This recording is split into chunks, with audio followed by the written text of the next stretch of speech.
octobre ci atum 2021 mbokku téléspectateurs yi yegg si leen ak jàmm ci seen bloc d'information la totale mbokk yi lu ñuy waxtaanee tey xam ngeen ko nekk nañ ci jamono joo xam ne sénégalais yëpp lenn la ñuy xaar mooy lu jëm ci mbirub élection locale yi xam ne dafa war a yegg ci atum 2022 mu war a nekk ci jour dibéer ñaar fukki fan ak ñett ci weeru janvier fi mu toll nii parti politique yi ñoo ngi waajal seen bopp waaye itam am na ñeneen ñoo xam ne léegi dañoo bokk ci mouvement politique bi ndax ku leen wax xalaat leen ku wax politique wax lu jëm ci biir gox-goxaan yi xalaat leen itam ndax seen taxawaay guñ ci am liggéey gi ñu nekk ci def loolu mooy ñiit yi ñuy woowe ay mouvement politique wala yeneen association waaye yeneen yu ñu mel ñoom ñoo la ñuy dalal tey ci si plateau bi ngir xool nan seen njëriñ nan la nar a taxawee ndax dañuy dem ci mbir yi ba mu jeex sàkk wala ndax dañuy mujj rangé wu yenn saa yi comme nu ñu leen koy tuumalee ci yenn parti politique ngir mën a am beneen doole loolee mooy solos waxtaanu tey ji xam ne dañu am mbégte dalal ci plateau bi Mamadou Gueye nekk njiital convention citoyenne neneen Mamadou ñu nuyu la dalal ak jàmm. jërëjëf Hassana ñu ngi lay nuyu ñu ngi lay ziare. ñu ngi nuyu aussi ñi seetaan fii ci biir réew mi ak ci bitim réew. di am mbégte bu baax a baax di dellu siwaat fii ci seen plateau. waaw ni nga ko waxee dellu siwaat ci plateau bi ndax bañ fi mujj def plateau ñoo ngi doon wax. kañ la ñuy amal local yi ci diggante bi njiitu réew mi jël na décret xamal ne ñaar fukki fan ak ñett ci weeru janvier lay nekk ci atum 2022 yéen am ngeen ab mouvement boo xam ne taxawal ngeen ko muy yëngu ci mbaalum politique am nu muy doxee ci biir Pikine googee ngeen nekk ba ngeen gisee local yi déjà ñu jàpp ko waaye ñiiti mouvement yi ak yéen ñu mel ba ñu waxee parti politique yi mbirub parité mbirub kii bi caution bi ñuy joxe mbirub liiti parrainage yeeg ñoom seen ñu dindil leen ko yéen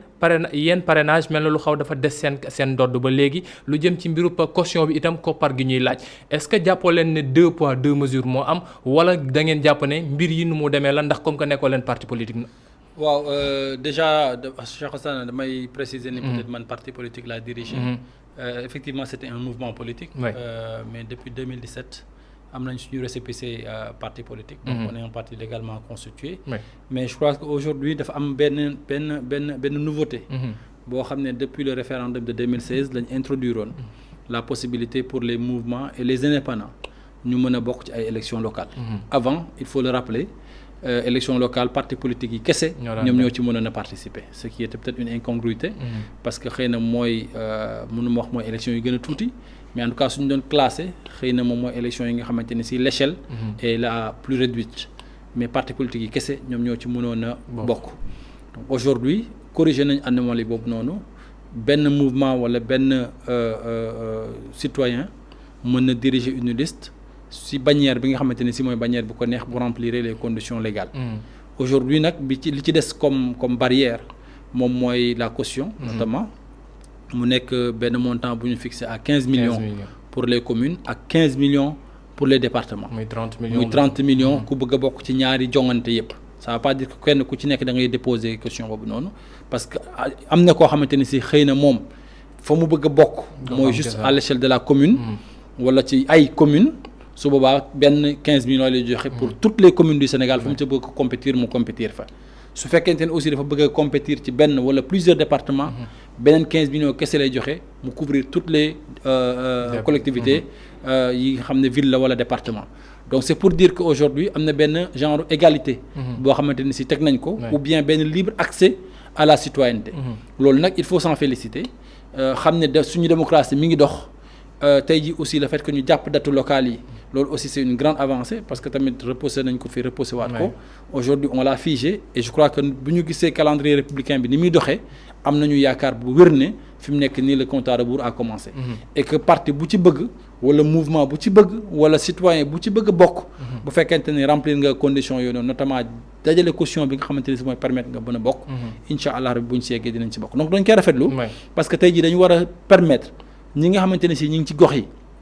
te choisir ñu bokk ci benn parti. est-ce que somme bi nekkul loo xam ne xaw naa rëy ndax 15 millions quand même pour ñenn ñi xam ne ay parti yu yees lañu ñeneen ñi ay mouvement la yoo xam ne si gox bi rek la ñu nekk ñu laaj leen lu toll ci 15 millions pour mën a bokk ci loo xam ne da ngay yaakaar ëllëg ngir mën cee defar sa gox est-ce que c'est pas une somme trop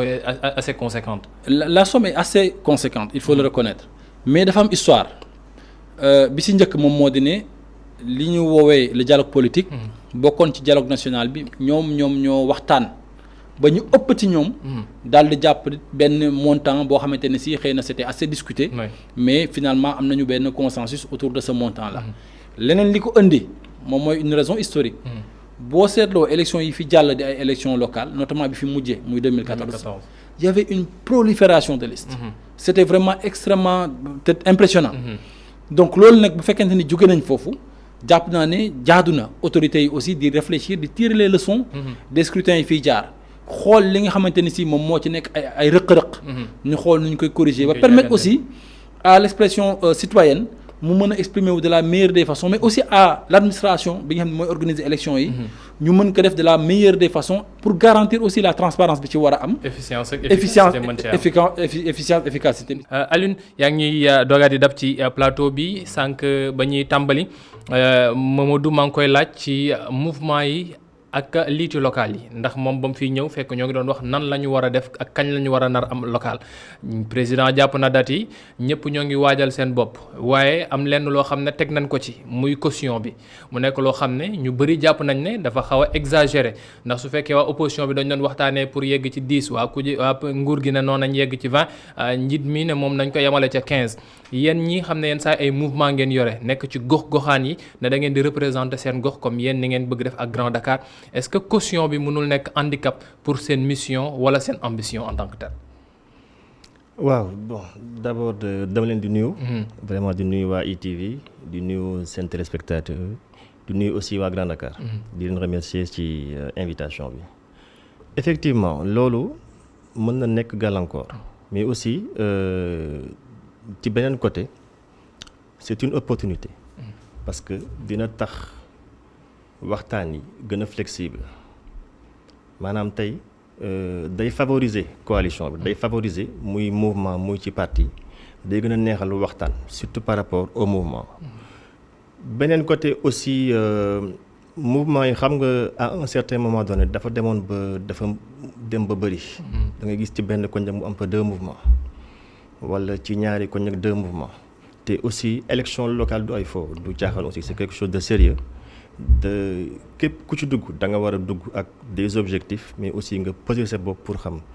compétence yi est-ce que yor nga ko ba pare expérience bi est-ce que am nga ko nga siy doog waajal dugg donc ça c'est vraiment par rapport à li ma mën wax ci wàllum caution bi mais d'autre part xam nga en 2016 quand le président inscrivait dans la constitution proposition bi ci référendum bi daf ci inscriroon la candidature indépendante et tout le monde avait applaudi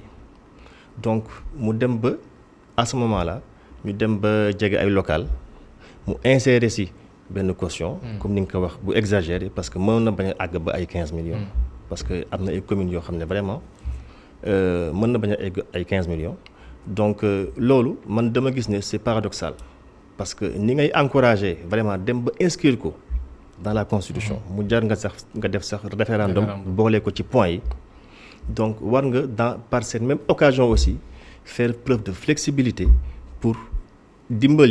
pas dimbali sax mais pour pouvoir vraiment mouvement yi nga xam ne dañuy nekk ci seen gox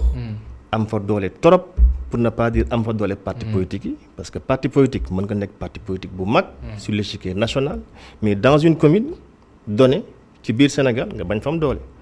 bon du ma citer des exemples bien sûr mais loolu c'est une réalité looloo tax élection locale am benn particularité boo xam ne dafa wuteeg élection présidentielle dafa wutee d'accord mais gis nga 15 millions yi man li ma bëgg a xam mooy yéen mouvement yi en tant que tel parce que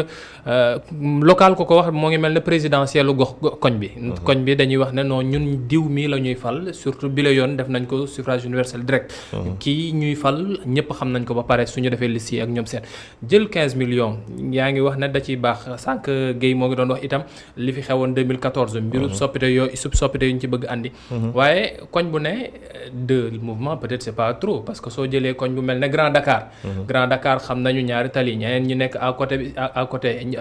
chips ak yeneen yu nekk boor yooyu mën nañu wax ne non man damaa bëgg doxal sama koñ fii mën naa am lu ma fi def loo xam ne maire bi mënu ko def kon nag mën naa taxawal sama mouvement mais 15 millions suñ leen ko tegee est-ce que nekkul frein boo xam ne dañ leen koy tegal alors que ne ñoom amoon nañu ambition amoon nañu yoon boo xam ne mën nañ ko teg pour participer ci politique publique bi waaw tudd nga ambition. tudd nga aussi yoon. mais sànq comme ni mu la koy waxee rek xam nga élection locale du ay caaxaan. voilà nit ki déjà bi ngay sooy dem di dugg ci xare il faut da nga wax def tout ba vraiment nga am gànnaay yëpp parce que sooy xool caution bi bon c'est vrai que 2021 bi nañ ciy wax mais sooy xool lancé woon nañ ballon de sonde daaw depuis 2020 mais danoo junjoon 10 millions.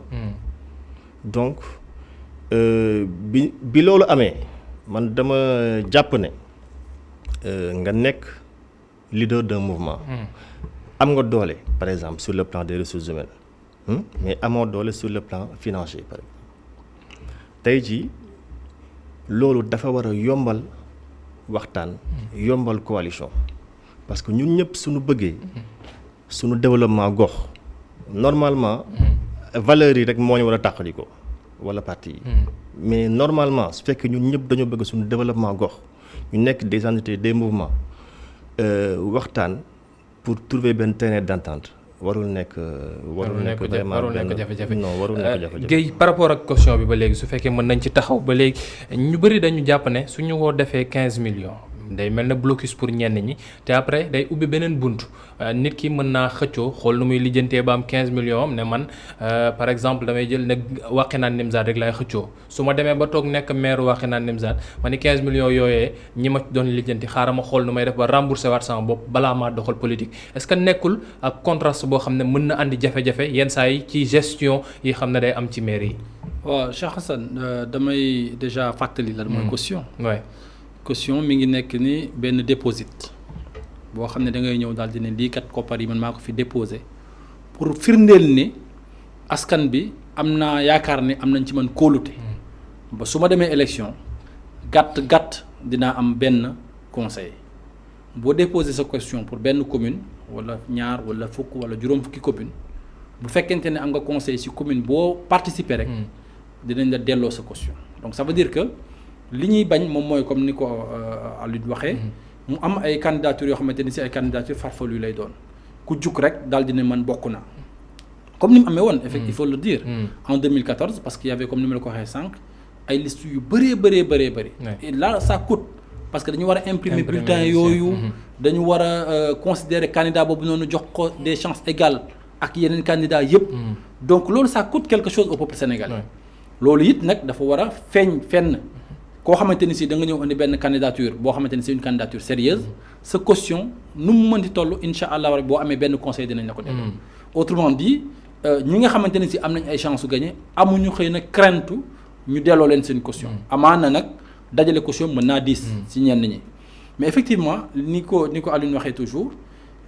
mettre une caution aussi dafay favoriser ñu am le moins de liste possible. et ça aussi pour une démocratie yi avancée. dañuy gis ni réew yi nga xamante ni si xëy na ñoom ñoo ñu gën a toll ci yenn tolluwaay yi doo fa gis ay 10 15 20 listes ci élection locale wala nga gis ko ci élection législative wala élection présidentielle sax ñun nag Sénégal xëy na on n'est pas très très nombreux suñu parti politique yi paradoxe bi mooy xëy na ñun sax ñoo ëpp bu baax a baax parti politique yi nga gis ci yenn dëkk yi boo ci boolee mouvement yi ak association yi ak indépendant yi bëgg a bokk ñoom ñëpp nga permettre leen ñu bokk ba nopp defoo ci ay filtre yuy tax ba ñu mën a am des candidatures raisonnables jàpp naa ne mën na indi pëccëxoo boo xam ne du arranger kenn. mais filtre bi est-ce que xaalis la waroon nekk. est-ce que parce que filtre ñenn ñi waxoon nañu filtre bi mën na nekk parrainage bi. ñu mujj ko ñu waxoon ne non c'est anticonstitutionnel ñu mujj koo dindi pour présidentiel ak yenn yi. mais suñu tegee xaalis bëgg ko defee filtre est-ce que du andi lenn loo xam ne moom la ñu bëri di ragal muy politique dafa am ñoo xam ne ñoom lañ ko jagleel. ñeneen ñi bokkuñu ci. no xam nga filtre bi nga xamante ne si moom lañ indi woon effectivement c'était le parrainage enfin il y avait aussi la caution à côté. mais parrainage bi effectivement y a eu ñu bëri ñu ko ŋàññi woon yóbbu même au niveau de la cour de justice de la CEDEAO ba ñu kase woon dégg nga ma décision boobu noonu donc c'est pour dire que tey jii nii l'État du Sénégal aurait eu de la gêne pour ñëwaat imposer parrainage bi au niveau des élections locales donc il faut bien que ñu am benn filtre ni ma ko waxee donte nag maintenant ñëpp mënuñu d'accord ci ne filtre bi baax na loolu c'est très normal et loolu d'ailleurs man dama jàpp ne dafay firndeel encore que le Sénégal c'est un pays très démocratique où le débat est ouvert où chaque citoyen a droit à la parole mën ko exprimer de la meilleure des façons librement donc tey jii nii ñi nga xamante ni si d'accord nañu ci parrainage ci autant pour moi caution bi ak ñi ci d'accordul ñëpp maase nañu ne bu ñu amul benn filtre moom élection yi dina indi pëccaxoo donc dina tax aussi ba mouvement yi parce que li Alioune wax bu fekkente ne benn mouvement am na benn doole bi ci gox bi mais parti politique yi ak yeneen mouvement yi fa nekkandoo ak moom dinañ ràññeetle mouvement boobu noonu ba xëy na ñoom ñëpp dinañ daw wut si ko pour ànd ak moom liggéey xëy na Alioune sànq ñu ngi waxtaan en off peut-être tey jii ni ñu bëri ñu ngi ñëw di ko courtiser ça veut dire que am na taxawaay bu am Grand Dakar ba nit ñi reconnaître existence am en tant que mouvement reconnaître dooleem foofu noonu kon dinañ ñëw waxtaan ak moom loolu li muy indi rek mooy rationalisation des listes bu ñu amee 4 listes 5 voire peut-être 6 ou 7 c'est gérable et bu boobaa tamit xëy na ku déposé woon sa caution dina permettre ñu mën la ko delloo à la fin des élections et beneen bi aussi moom moo di ne effectivement boo jëlee 15 millions nii boo ko doon xalaat ci benn poste mën naa 10 mais bu fekkente ni benn coalition la de 10 15 20 associations mouvements et partis politiques réunis kenn ku ci nekk bu indi as lëf bu ñu ko dajalee dina mën a permettre ñu mën a matale 15 millions yooyu te loolu peut-être dina nekk loo xam ne dina permettre aussi ñoom ñu mën a amaat beneen force bu leen di dajale ba suñu àndee ci coalition bi dinañ mën a ànd liggéey. mën a booloo doon benn nekk na loo xam ne chaque fois dañ koy dégg ci mouvement yi te yenn saa yi suñuy tàmbalee dañuy wax ne non man mouvement bi gox bi laa fi nekkal diw mii moom la ñu jël mu tabb ko ne moom moo ñuy doxalal suñuy mbir waaye dafa mel na da dul nekk loo xam ne xeex buy yegg la laataa ñu yegg si ci jongante ba dinañ leen dégg ne dem nañu rangé wu ci biir parti politique bi wala dem nañu rangé wu ci biir am beneen mouvement wala homme politique bi ñëw na gisee ak ñoom ba ñu mujj ne non moom la ñuy mujj gunge est-ce que loolu mooy avenir mouvement politique alors que ne ci àdduna wërngal këpp gis nañ ko léegi parti politique yi dañoo commencé sax ti nax saay mouvement yi ñoo commencé ti gëntu jug ci ëpp doole. waaw bon déjà d'accord ma nag mouvement yi si bëri. seen destin mooy après ñu rallier ci benn parti. moom la ñu ëpp lu ñu gis Sénégal. non mais parti yi aussi doo gis parti yi tamit ñu def loolu. est-ce que sax ëppul. parce que mouvement xam nga da ngay nekk ci apprentissage politique et li ci ëpp mën nga ñëw ñi nekk sa ginnaaw bañ a am expérience politique li ci ëpp dañuy ñëw par rapport ak fraternité bi esprit de koñ bi partage ASC noonu lay tàmbalee. mais aussi bon comme ni ñu koy waxee rek wàññi compter ci benn lay commencer voilà man ñu ci bëri fii yëpp ñoom ñëpp partout on a commencé par des mouvements mën nañ sax commencer par des ASC plus petits. kii commencé na ci ASC ba léegi instant yi président de club la loolu la mais sànq dama wax ne c'est vrai mën nga nekk un mouvement mën nga nekk un nouveau-né ci esprit ci chose politique bi mais tamit mouvement boo koy def il faut nga am ay valeur am ay principe xam nga tey soo cité parti bu mel ne Bës du Ñakk bon c'est pas que dañuy kii mais bon vraiment tu sens que da ngay sentir ne am nañ ay valeurs je ne vais pas citer l'esprit religieux du côté boobu mais bon noonu la quoi. am na leen lu leen ñuy doxal. merci soo joxee d'autres exemples par rapport ak ñun par exemple ànd defar Grand Dakar suñu principal objectif c'est vraiment le développement de Grand Dakar. Nous ne sommes pas focalisés par honnêtement pour être tey jii dañuy doon maire wala. ñu focaliser wu ci wàllum poste façon proposition bu nekk def nañu ko y a même sunu ministre bi nekk ci gox ba ministre de la femme je la salue au passage Ndeye Sali su fekkee ci wàllum proposition la rek ñun mouvement ànd defar Grand Dakar am nañ proposition yu nekk yoo xam ne man mii njiit bi sax naa ci gis sama bopp ainsi que militants yi mais loolu tax ñoo jóg te heureusement loolu dañ ko commencé bay ca njëlbeen ba xanaa loolu cas isolé la de seen mouvement xanaa yéen ci kii yéen kese la de. waaw bon bu la neexee mën nga jël exemple bon ci yow kese parce que bëri na ci mouvement yoo xam ne moom. su ñu demee ba mbir mi cappaandaw mi war a jot dañ lay wax ne la mën nañ la def conseil municipal mën nañ la ubbil buntu fii mën nañ la def taxawal fii ngeen mujj ne non léegi ñun suñu mot d'ordre mooy diw la ñuy jàppale loolu la ñu yàgg ci gis fii ci biir ci politique suñu waxee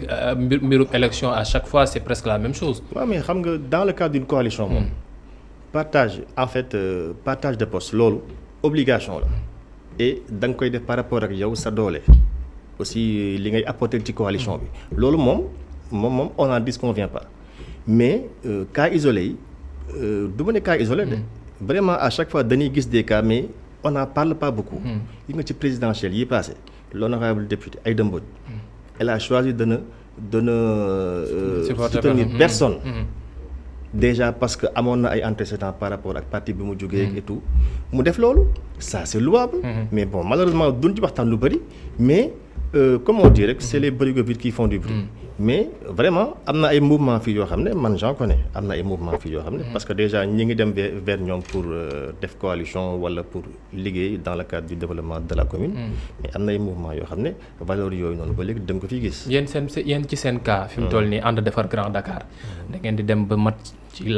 ci jongante bi maanaam ba mairie ba poste ba ñuy yegg si élection ba wala fi mu toll nii soo leen gisee benn coalition boo xam ne jàpp ngeen ne war ngeen cee mën a dugg da ngeen ciy dugg. waaw non gis nga coalition moom ci surtout ci stratégie politique pour les locales. C'est très difficile dans ma commune moom. man mën naa wax ci suñu commune ci Grand Dakar. C'est très difficile de gagner la commune de Grand Dakar sans coalition pour ne pas dire sax presque impossible mënul nekk et l'histoire nous l'a montré. mais da ngeen di ranger wu ci kanam ginnaaw. keneen laax wala fu mu nekk nii moom nous sommes en pourparlers. parce que fi mu toll nii seen koñ am na Jean Baptiste am na Ndeye Sali mi ngay wax. am na beneen itam coalition jot na bu ñoom Mame Thierno ak yeneen yoo xam ne ñoo ngi wax ne ñoo ngi tax. wane seen bopp coalition jot na bu. ñoom Mame Thierno ñoom Mame Thierno ak yeneen yoo xam ne ñoo ngi bëgg wane seen bopp yéen da ngeen di xaar ba gis lu leer ngeen dugg ci kenn wala da ngeen di jël seen yoon ba yegg ci mairie ba. mais bon coalition jot na boobu ngay wax boobu c'était en 2014. en 2014 waaye taxawalaat nañu seen parti pour seen mouvement pour élection yi itam. mu ngi noonu instant non période bi ñu nekk nii bon je pense que tout le monde est en pourparlers am na ñoo xam ne dugg nañ ci coalition. mais est-ce que dinañ fa des ba élection yi. c'est ça bon ñun nag nous ne voulons pas faire vraiment un choix boo xam ne dañ koy def ni au tic au tac honnêtement parce que li ñu importé. Intégrer une coalition je peux le dire parce que comme je te l'ai dit Grand Dakar moom kenn mën ko gagner sans coalition. maanaam tëjoo leen seen buntu fi mu toll nii. non nous sommes en pourparlers tey jii ñi ngi woon ci réunion bu ndaw. waaw est-ce que sax du loo tax ma accuser un peu ce retard là c'est possible. Mamadou par rapport ak sa kaa yow yaa nga Pikine ràññee nañ la fa li nga fa nekk di def jiite fa club bi nekk ci mouvement politique bi ñëpp ràññee la fa man ni nga ko waxee mouvement nga tàmbale ba léegi am nga sa parti politique. pour sa kaa sa zone nekk na zone boo xam ne itam ñëpp a fay xëccoo. nguur gee ngi fa opposition bi itam am na muy taxawee yow. Pikine lañ la xam. xamuñu la feneen foofu mooy sa base foofu mooy sa xeexukaay est-ce que fi mu toll nii Mamadou dafa nar a dem ba ci biir mu ni non waa Benno Bokk Yaakaar am na bunt boo xam ne ubbil nañ ma ko foofu laay dem. wala waa Yewwi Askan Wi wala Wallu Askan Wi benn dina ci ubbi buntam mu ni non bàyyil ma dem wuti ji fii nii foofu peut-être moo ëpp sécurité. non xam nga ñun comme tu l'as dit. en fait on est constitué en parti politique depuis 2017. et xëy na suñu choix dañ koy def. d'ailleurs damay xam naa dinaa ci dellu ci samay développement par rapport ak li ñu jàpp ne moom mooy li gën ci suñu askan. effectivement suñu parti Pikine la juddoo Pikine la am son plus grand siège. mais am na yeneen bànqaas ci yeneen i gox-goxaan te it xëy na sax gox-goxaan yooyu yëpp dinañ fa compétir. amaana ci biir coalition bi nga xamante ne si foofu la ñu bokk parce que depuis 2019. élection présidentielle bi mu ñëwee quand il a fallu faire un choix dañu décider woon. ànd ak président Macky Sall ndax ay réalisation ndax bilan ndax aussi perspective yi ñu gis. mais entre temps tamit sànni ngeen ko xeer yu dul jeex sànni wuñ ko xeer. sànni ngeen ko xeer yu dul jeex moo tax après on se demande est-ce que yéen yaa ngeen fii wala yaa ngeen fële. suñu sànni xeer président Macky Sall seulement quand on n'est pas d'accord avec des décisions on le fait savoir. c'est juste ça c'est-à-dire que même tey jii nii président la ñu àndal moom la ñu gëm ne moom moo gën ci réew mi. ci jamono yi ñu toll ak fi ñu jëm.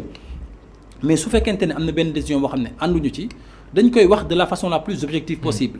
donc loolu moo indi woon quelquefois quand on n'était pas d'accord. notamment bi ñu doon reporter local yi di ko reporter waat on n'a pas été d'accord et on l'a fait savoir mais terewul ñu nekk ci biir coalition bi di ci liggéey nekk ci wetam di ko jàppale. te gëm nañ ni loolu aussi mooy yoon bi nga xamante ne si foofu la ñuy des. maintenant bi ñu jëmee ci élection locale yi également foofu la ñu des ci ancrage boobu noonu ancrage yu Benno Bokk Yaakaar parce qu'on pense que aujourd'hui les compétences yi ñu am ak aussi nag di woo ñeneen ñi nga xamante ne si ñi ngi ci mouvement yu mel ne bi Alioune di jiite ak ñeneen ñi nekk ci yeneen anam yëpp te nga xam ne gox bi moom moo leen ñor liggéey réew mi moom moo leen ñor moo tax d'ailleurs damay professeur di wax Alioune ne ko na ñëw dugg déedéet bul defagum appel loolu moom bàyyi leen en coulisses ngeen waxtaanee ko bàyyi leen en coulisses ngeen waxtaanee ba ñu dóor ma fii sama loxo parce que loolu c'est très normal dugg fan nga ñëw coalition Benno Bokk Yaakaar parce que c'est la coalition gagnante pour liggéey pour askan bi pour liggéey pour sa gox parce que au-delà de toutes les contingences yi ñu mën a am wala toutes les divergences yi mën a am pour ci moment M bi ñuy waxtaanee après ça dañu war a def benn bloc pour liggéey donc nañu xool ñi nga xamante ne si ñoom ñoo dëgg-dëgg parce que tey Alioune bu yàlla tuddoon ñaanoon lu ma leen ko mais bu yàlla tuddoon opposition gagné ci benn gox parfois bu fekkente ne amul une parfaite intelligence avec le pouvoir central parfois day indi ay rëq-rëq gis nañ ko ñun ci suñu commune tey jii nii ki fa nekk suñu commune Djiddah Thiaroye Kaw ki fa nekk benn maire de l'opposition malheureusement qui ne comprend même pas que ne nekk opposition terewul nga mën a liggéey en parfaite intelligence avec le pouvoir central donc il se met au banc par rapport ak li nga xamante ne si moom mooy li mënoon a indi ci suñu commune dara donc du coup il ne travaille qu'avec le budget boo xamante ni si sax lu ci bëree bëri daf koy fexee nu mu ko yóbboo ci këram ak njabootam finalement amul benn réalisation concrète boo fa mën a gis boo xam ne lii maire bi moom moo ko fa def donc loolu rëq-rëq yu mel noonu c'est-à-dire que man yéenewu ma ko kenn ci askanu Sénégal tey jii nii boo ñëwee commune Djiddah Thiaroye Kaw ñëpp a ngi jooy parce que simplement ka fa nekk comprendrewul sax lan mooy mission am donc loolu nag moo tax ba ma jàpp ne def une coalition gagnante liggéey pour exclusivement askan bi ak ay besoins am loolu mooy permettre que gox yi mën a gis seen bopp dëgg-dëgg ci les gestions municipales. fi ñu toll nii ci gestion municipale boobu ngay wax local yi li des bëreetul yéen seen coalition bi ngeen nekk Benno Bokk Yaakaar ñëpp ñoo ngi toog di xaar njiit mi kañ lay wax kan mooy nekk fan ak kan mooy nekk fan. entre temps ku nekk ngi génn te wane sa bopp ku nekk ngi wax ne non man maa fës fii ji Dakar ko am na ñu fa nekk te wax ne ñoo ngi wane seen bopp. alors que ne peut-être que ne au lieu mu juge ci nguur gi ci njiit mi ci kaw la population parce que local dañ koy xawti fàtte. ñi nekk ci suuf ñoom ñooy fal ki leen war a jiite. est-ce que bon roue bi narul nekk loo xam ne day yàqu ndax di ngeen fal peut-être koo teg foo xam ne kenn te kooku war faa nekk ñu teg fa Djiddah Thiaroye Kaw koo xam ne nekkul ku fa war a toog après mu andi problème yu ngay wax ndax nguur gi mën na ko defal lu ne waaye su fekkee population bu gisu ci boppam après amul sens itam. non xam nga politique. yëkkati sa loxo ne man bëgg naa kenn mënu ko tere kenn. que ce soit dans les coalitions de l'opposition. waaye yéen da ngeen nekk di tordre bras fi mu toll nii njiit mi. non njiit bi moom yàlla may na ko sérénité boo xam ne kenn mënu ko tordre le bras. vraiment ku serein la ku xam fi mu jëm la te it gox bu ci nekk amaana am na les informations qu'il lui faut pour mu mën a désigner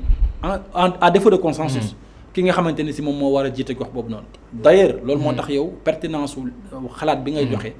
ça veut pas dire que nit ñi ngi toog di xaar président non ci gox yu bari. ñi ngi waxtaan ci suñu biir. di xool est-ce que mënuñu am un candidat consensuel.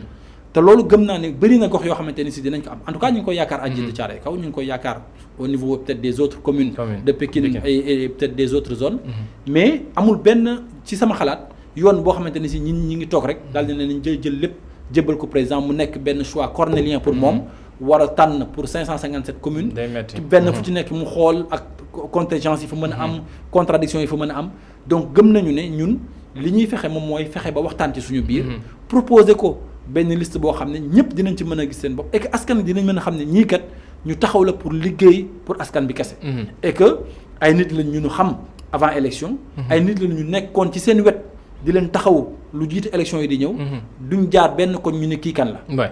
loolu c'est important comme ni ñu ko waxee gox-goxaan la. ni ñu koy waxee affaire nawetaan la. donc dañ la war a ràññee ci koñ bi. nga nekk ci wetu population yi di faj seeni soxla ca la nga ca mën. la nga ca mënul nga ànd ak ñoom di wuti solution. te ànd ak ñoom ci wuti solution gox-goxaan yi la maanaam man Aliou Sy bi ma di tàmmati ko gis saa su ne mu tàmm su ngénte amee mu ñëw su dëj amee mu ñëw su lenn xewee mu ñëw taxaw.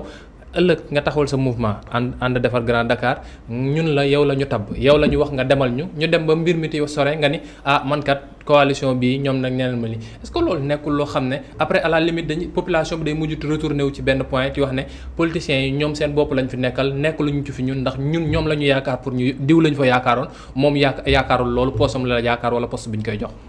waaw loolu moom bon loolu sax jagul sax ma si tontu parce que wax nga ko. loolu moo am chaque jour population yi loolu na ñuy dund. yéen ci tànk boobu ngeen taxaw parce que fi mu toll nii. yaa ngi ne non da ngeen di ubbi seen buntu pour waxtaani ji alors que ne peut-être waa ànd Dakar Grand Dakar yow la ñu xooloon ne non peut-être moom mooy beneen question nga may jox ni question bu njëkk bi da nga ne nit ki nga xam ne moom nañ gën a ràññee si tudd demee mu dem su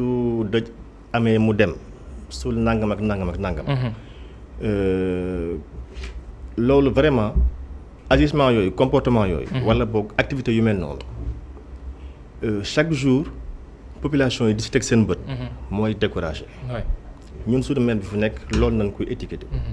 koo gis rek ñu ne non moom dafa yëg nit ñi fépp day dem ci ngénte yëg ci nangam mais quand même loolu liggéeyu chef de quartier la maire buy liggéey waroom jot maire buy liggéey nga am jot dem ngénte gu nekk dëj bu ne ngénte bu nekk non ah ñun de non exemple la rek exemple la rek mais loolu ku am jot moo koy def honnêtement waaw loolu responsabilité keneen la chef de quartier bi fa nekk wala leneen ak leneen donc loolu moom damay dëggal sa wax loolu moo tax population yi découragé parce que nax lay nuróol di nga fa dem reetaan nuyu nit ñi tout dem et après voilà moo nekk leneen léegi par rapport ak sa deuxième question bi da ngeen ubbi seen buntu pour dem feneen est-ce que nekkoo leen te naxee moom ne ñeneen ñu nuñ koy defee bon yéen non bokkul ñun dañuy dem feneen mais contrairement à da ngeen dem feneen alors que yéen lañu yaakaar contrairement à ñaanu sama xarit bi Mamadou dañuy dem feneen mais tout sauf APR wala Benno Bokk Yaakaar. loolu lu tax loolu ak nan ngeen nar a demee loolu yëpp nekk ay ponc yoo xam ne dinañ ci dellu soit après journal français bi xam ne 19h45 lay nekk ñu war ci ànd ak kii di soxna Adama Anouchka Ba dellu soit ci kanam ma fàttali leen tey lu ñuy waxtaanee jëm ci mbirub local yi taxawaayu mouvement yeeg yenn parti politique yi lan mooy ci attente population yi ak nan la ñu war a mën a yeggee ci lii ci jongante yooyu ci jàmm ak salaam.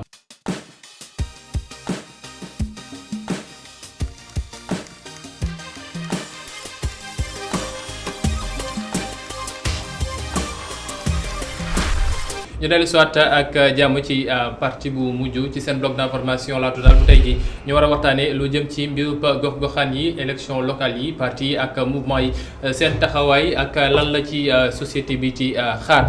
pour ñu avancer Mamadou sànq ba ñu jeexal teg nañu carte yi ngir mën a xam ku nekk ni muy doxee yow sa boor ji da caaroy kaw fi mu toll nii nee nga yaa ngi xaar njiital réew mi mu defar ay mbiram listam ak ñoom seen yu ñu mel. attente yi parce que population du ñàkk yenn saa yi ñu ni moom nee na loolu yenn saa yi naxe mbaay la ci yenn mairie mais population yenn saa yi du ñàkk ñu am kenn koo xam ne moom la ñu xam moom la ñu gis moom la ñu wax ne diw mi kat moom la ñu am yaakaar ci moom toog ci xaar te xamoo luy jóge ci kaw bañ a affirmer sa bopp wala bañ a wax ne non man kat dinaa defar sama liste nii laa war a demee lii mooy sama ambition est-ce que après du nekk loo xam ne day mujj doon déception ci ñii xam ne ñoo nekk ci suuf ba ëllëg su demee ba mbir yi ne cëpp na jonn ñu ni non xaaral ma dem voté jël keneen comme que kii waxul fu muy jëm. non xam nga man dama jàpp ne. comme ni ma la wax sànq nekkuñu rek dañoo toog di xaar président te joxuñu ko benn alternative. ñi ngi waxtaan suñu biir pour jéem a am benn consensus fort ba nga xam ne ñi ngi fay ay tête de pont yëpp dinañ mën a retrouver wu porter la candidature de kenn ñu liggéey ne pour une équipe municipale forte man loolu mooy démarche bi nga xamante ne si moom laa gëm te ci loolu aussi laay œuvrer te dama gëm ne aussi la meilleure communication nekkul di dem di courir les plateaux télé pour wax ne oui je suis candidat wala di commenter ay articles de presse pour wax ne man dama nekk candidat maa fa gën a représentatif non liggéeyal à la base jéem a la def en sorte que les populations xam la bu ñu amee seen soxla nga def ci la nga ca mën am aussi ay idées yu innovantes pour indi ay solutions ci seeni problèmes pour donner un exemple c'est pas que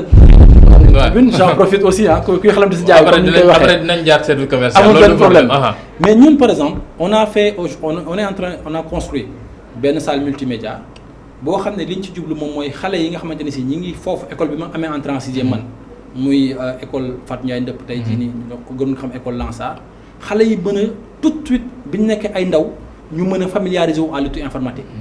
di mën a di liggéey ci ordinateur di ci jàng commencé ko dès le bas âge seeni enseignants aussi mën ci yokk seeni xarañte mu mën a nekk salle boo xam ne aussi dina mën a nekk salle polyvalente bu enseignants yi mën di utiliser pour seeni séminaire wala seeni yeneen activité donc xam nga loolu c'est des activités yoo xamante ni si éducation et média en tant que voilà day dugg ci li nga xamante ni si compétence décentralisée te xaaruñu pour nekk maire pour def lu mel noonu la semaine d'avant ñu ngi jongal nañ fa lu tolloog ñetti téeméeri xale ak juróom fukk ak juróom-ñaar loolu c'est des actions concrètes yoo xamante ni si ñun soxlawuñ def publicité pour que population yi xam ñu suñ jaaree ci koñ bi kenn duñu laaj kii kan la parce que xam nañ ñu avant ñuy ñëw di dagaan seen baat gëm nañ ne la meilleure des communications mooy loolu mooy nekk ci wetu population aussi nag fexe créer les conditions d'un consensus ñu ngi waxtaan ak nit ñi dinañ seeti aussi ñiy tudde ay leader kenn ku ci nekk dinañ fexe ba ñëw ci yow waxtaan ak yow pour ne la nañ noppal président bu ñu xaar président mu war a tànn est-ce que waxtaan boobu am def ngeen ko fi mu toll nii jidde coray ko commencé nañu ko te incha allah rabbi dinañ fexe ba matale ko ba ñi nga xamante ni si ñoo fa nekk ñëpp ñu mën a teggil président coono yi war a tànn kenn ci ñun parce que amaana bëri na ñu ci am le profil vraiment ñoo xam ne kuñ ci tànnoon duñu ne lu tax am na ñoo xam ne am nañ la légitimité duñu ne lu tax bu ñu leen tànnoon pour ñu nekk suñu maire ñu ma di leen di nuyu ñoom ñëpp autant qu'ils sont Mamadou Diop